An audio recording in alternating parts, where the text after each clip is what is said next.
Salam sejahtera umat sedalma semuanya. Terima kasih atas laknat Tuhan Yang Maha Esa. Welas kasih dari Buddha Maitreya. Kebesaran dari Dwi Maha Guru Agung, Secun dan Semu. Lindungan dari ketiga yang Arya sesepuh di Nirwana. Bimbingan dan dukungan dari para sesepuh dan pandita. Pada kesempatan kali ini, Usia mendapat kesempatan mengikat jodoh baik belajar bersama dengan umat sedharma semuanya. Hari ini Jose akan membawakan Wei Zhen Pian di Sesancang. Lun Yi Wei Zhen Pian bab ke-13. Zi Gong Wen Jin Zi, Zi Ye, Xian Xing Qi Yan, Erhou Chong Zi. Bab ini adalah Confucius mendorong orang untuk berlatih. Seorang pria sejati yang setuju dengan kata-kata dan perbuatannya. Jangan bicara kosong. Lakukan lebih banyak hal-hal yang nyata. Itulah makna dan tujuan dari bab ini. Dimulai dari Zikong bertanya tentang pria sejati. Confucius berkata, tempatkan tindakan aktual di depan sebelum bicara. Jangan hanya berbual tanpa melakukannya. Lakukan dulu, tak perlu kamu mengatakannya. Setelah selesai lakukan, semua orang akan mengikuti Anda, taat pada kamu. Pada zaman kuno dan modern ini, psikologi manusia juga selalu sama. Kebanyakan banyak berbual. Sebenarnya jarang terlihat fakta. Idealnya sangat tinggi. Dalam tindakan untuk melakukannya sulit. Sehingga Confucius berkata, seorang pria sejati jarang bicara kosong atau bohong. Selalu lakukan lebih banyak hal-hal yang nyata. Lebih mudah diucapkan daripada melakukan. Ini merupakan penyakit masalah umum bagi orang biasa. Maka itu, Confucius selalu promosikan, baik perkataan maupun perbuatan, mengarah dan bicara hati-hati. Inilah semangat dari ajaran Konfusiusisme. Kata-kata dan perbuatan. Perbuatan dan kata-kata itu adalah metode bagi pria sejati menjadi bajik. Zikong dengan kelancaran bicara, serta bicara dengan cara yang baik.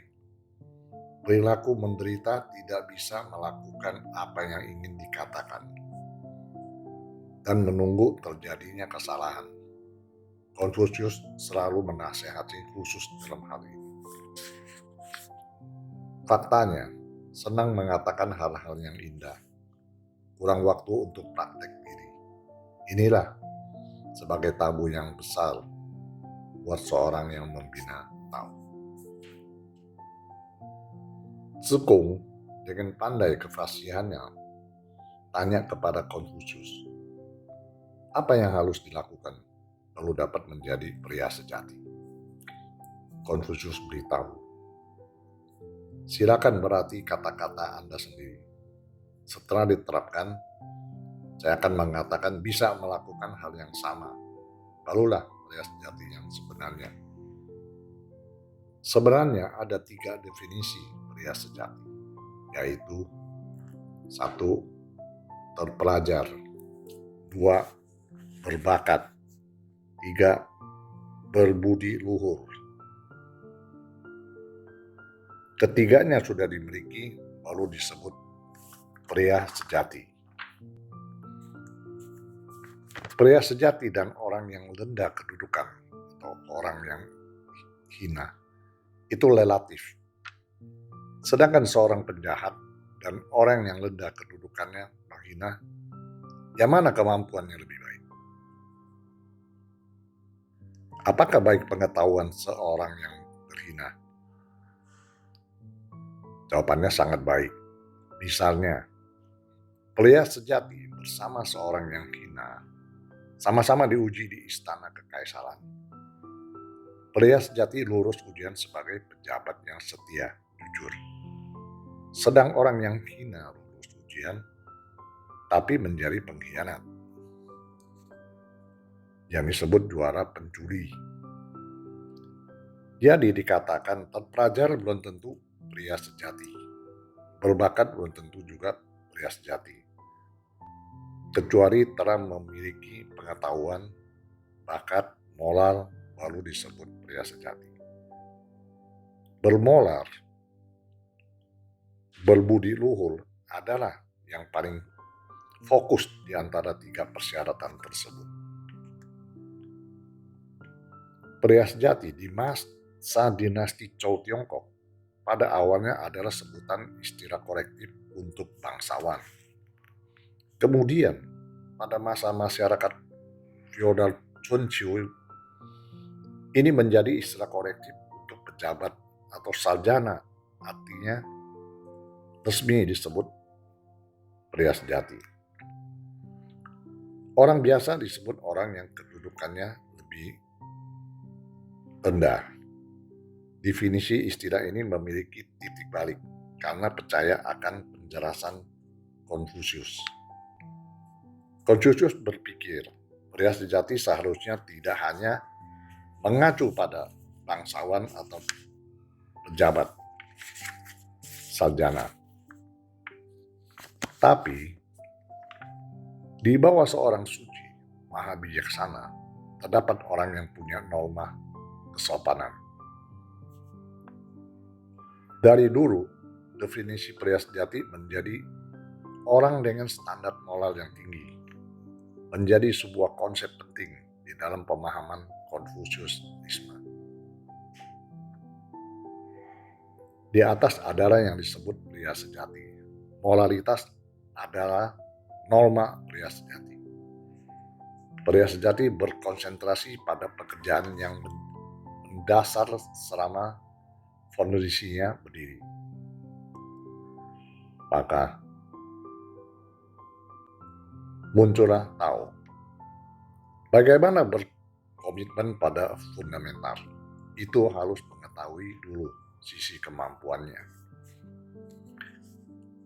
Di dalam Lun Yi, Xian Qing disebutkan penganut dibagi 4 kategori. 1. Kebajikan. 2. Pidato atau bicara. 3. Urusan politik. 4. Literatur atau sastra. Dalam 4 kategori ini, Cikung termasuk dalam kategori pidato atau bicara. Terlihat Konfusius berpikir Cikung lebih condong ke sesi pidato bicara. Sehingga terhadap pertanyaan Cikung mengenai pria sejati ini, Konfusius menanggapinya dengan kata, pertama, terapkan apa yang ingin Anda katakan. Lalu katakan, baru kemudian ikuti. Dari sini, untuk berdiskusi, terapkan harus mendahului berbicara.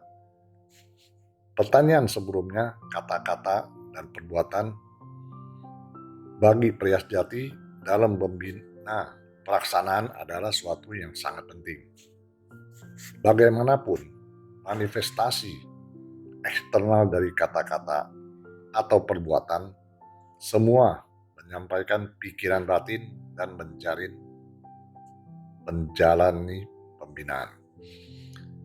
Apalagi pengaruhnya terhadap seorang pria sejati sebagai pemimpin yang berbudi, luhur, dalam pembinaan pelaksanaannya sangat besar. Mendalami bab ini, baca kalimat dapat dibagi 2 macam, yaitu pertama, lakukan dulu, baru kata-katanya setelah selesai, baru diikuti. Kedua, lakukan apa yang ingin Anda lakukan, baru diikuti kata-kata, setelah itu baru diikuti. Ini semua tentang menjaga kata-kata dan perbuatan. Setelah ujian kata-kata dan perbuatan itu, secara kasar dapat dibagi menjadi dua kasus, yaitu konsisten dengan perkataan dan perbuatan, kata-kata dan tindakan yang tidak konsisten.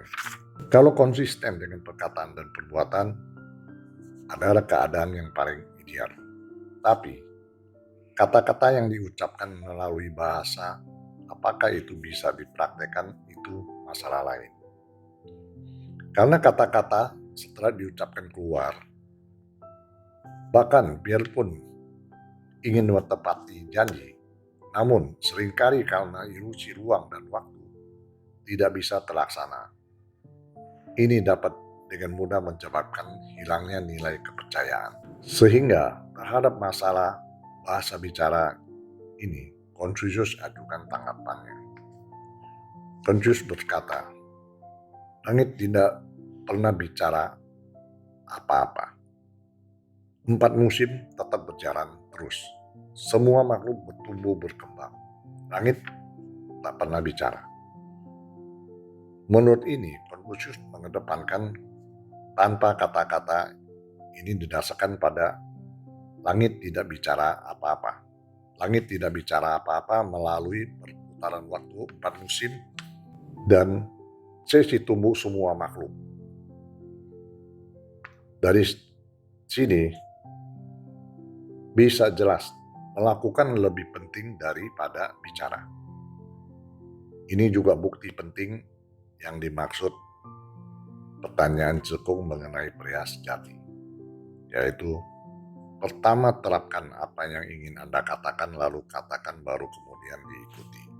Manusia bicara terlalu cepat, lawan menjadi masalah. Bicara hati-hati sangat penting. Maka di dalam 15 peraturan suci Tao, poin terakhir adalah berhati-hatilah dalam bicara.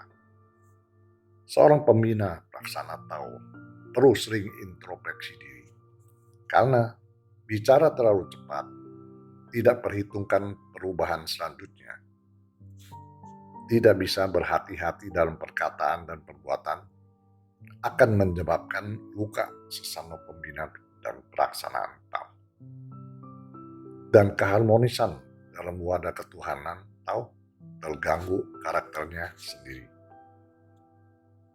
Jadi sebagai seorang pembina pelaksanaan yang rajin, bisa memimpin massa, harus konsisten dalam bicara dan perbuatan, sejalan kata-kata dan tindakan.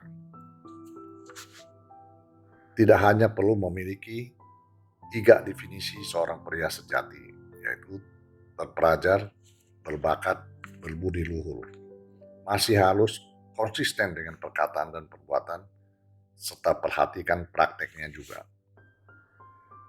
Demikian Lun Yi Wei Chen Pian bab ke-13. Bab ini sangat bermanfaat buat kita dalam menjalankan pembinaan dan pelaksanaan ajaran Tao kita. Semoga Dharma ini bisa bermanfaat untuk kita semua. Bila ada perkataan yang salah, mohon pengampuan dari Tuhan Yang Maha Esa. Bimbingan para pandita. Semoga Tuhan selalu memberkati kita semua, terhindar dari maha bahaya dan bencana. Semoga semua makhluk berbahagia.